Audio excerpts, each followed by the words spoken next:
ilé iṣẹ́ kan wà tó máa ń gbóhùn sáfẹ́fẹ́ ilé iṣẹ́ kan wà tó máa ń gbóhùn sáfẹ́fẹ́ Owutu FM Ìkòròdú náà kalẹ̀ sí bẹ́ẹ̀ bá fẹ́ polówó ọjà ẹ lọ bá mi rí wọn ìṣílẹ̀ lẹ fẹ́ ṣe ìpolówó ọjà lẹ fẹ́ ṣe ìyàwó lẹ fẹ́ ṣe ẹ máa lọ sí Owutu àwọn náà ṣe bẹ̀bẹ̀ ẹ lọ gbẹ́nu sí máìkì lọ́dọ̀ àwọn Owutu ṣe bẹ̀bẹ̀ ìgbólóhùn ni wọ́n wà nílùú Ìkòròdú ó yẹ má yí kúrò bẹ́ẹ̀ yẹn bá mi bàbá mi ẹ̀gbọ́n mi àbúrò mi Owutu FM ní kẹ́ máa gbọ́ ní gbogbo ìgbà iléeṣẹ́ kan àrà ọ̀tọ̀ tí wọ́n ń gbóhùn sáfẹ́fẹ́ gbogbo nǹkan yóò fẹ́ ṣe ẹ lọ bá wọn wọ́n pẹ́ fẹ́ polówó ọjà ní ẹ fẹ́ tajà ní ẹ fẹ́ bá wọn dòwò pọ̀ ní lóríṣiríṣi ní ìṣílẹ̀ ní ilẹ̀ lẹ́fẹ́ tà ní kódà tó bá rẹ̀ yín jẹ ẹ máa bọ̀ Owutu FM kẹ́ wá gbẹnu sí máa thank you very much Owutu ni o. ẹ̀yin yóò rí ìpọ́njú ṣùgbọ́n ẹ tújú ká èmi ti ṣẹ́gun ayé o wọ̀nyí àti àwọn ọ̀rọ̀ mìíràn ló ń jáde lẹ́nu ìkànnú àwọn gbajúgbajà eléré orí ìtàgé tí orúkọ rẹ̀ ń jẹ́ Niyi Johnson ó sọ ọ̀rọ̀ yìí di mímọ̀ nígbà tí ó bọ́ sí orí ẹ̀rọ ayélujára ìyún verified page tí ó ti ń sọ ọ́ di mímọ̀ látàrí ìṣẹ̀lẹ̀ tí ó ṣẹlẹ̀ nílùú Ìbàdàn tí ọ̀pọ̀lọpọ̀ mọ̀lẹ́bí tí wọ́n wà nínú ìpayín kéke o ìṣẹ̀lẹ̀ ọ̀hún ló mú ẹ̀mí ọmọ kéékèèké tí iye wọn jẹ́ bíi 35 tí ó jẹ́ kí wọ́n di èrò ọ̀run alákejì ó wá ní pé ní àkọ́kọ́ náà òun fi ọ̀rọ̀ ìbánikẹ́dùn ránṣẹ́ sí àwọn tí wọ́n jẹ́ mọ̀lẹ́bí àwọn ọmọ yìí nítorí wípé àsìkò yìí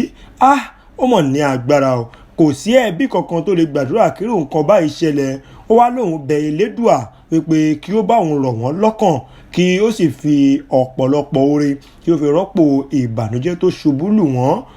àmín. ẹlẹ́ẹ̀kejì tó tún wá sọ nínú ọ̀rọ̀ ni wípé kí gbogbo àdúrà òun kí ó lọ rèé bá ìyún ẹnìkan tí wọ́n ní ó ṣe àgbékalẹ̀ ìpéjọpọ̀ ọ̀hún Olori Naomi ó ní kí gbogbo àdúrà òun pẹ̀lú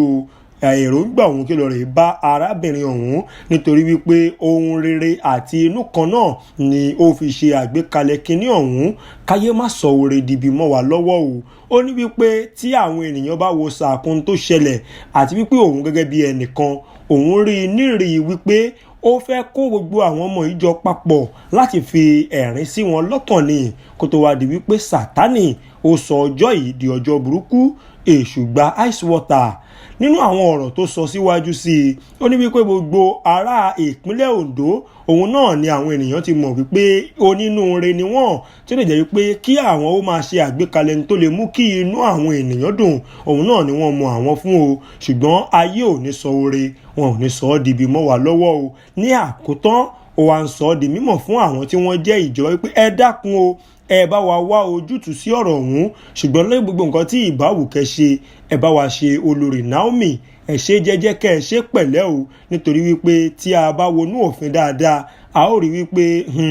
ó ní àwọn nǹkan kan tí ó yẹ kí èèyàn farabalẹ̀ wò kí tó di wípé èèyàn gbé ìdájọ́ kalẹ̀ ó ní inú rẹ̀ ni Naomi ní tí ó fi ṣerú nǹkan tó ṣe yìí ṣùgbọ́n kò mọ̀ wípé ohun tó máa padà wá já sí rèé o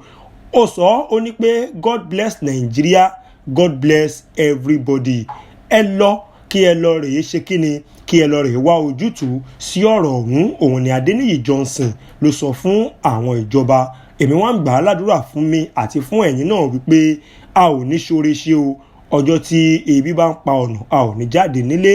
fún àwọn nǹkan báyìí pẹ̀lú ọ̀pọ̀lọpọ̀ nǹkan mìíràn ẹ bá wa tẹ subscribe button ní orí YouTube yẹn Owutu FM Lagos kí ẹ lè máa rí àwọn fọ́nrán tí a máa jù sí orí ayélujára lẹ́yìn eléyìí ó tún di ìgbà kan náà o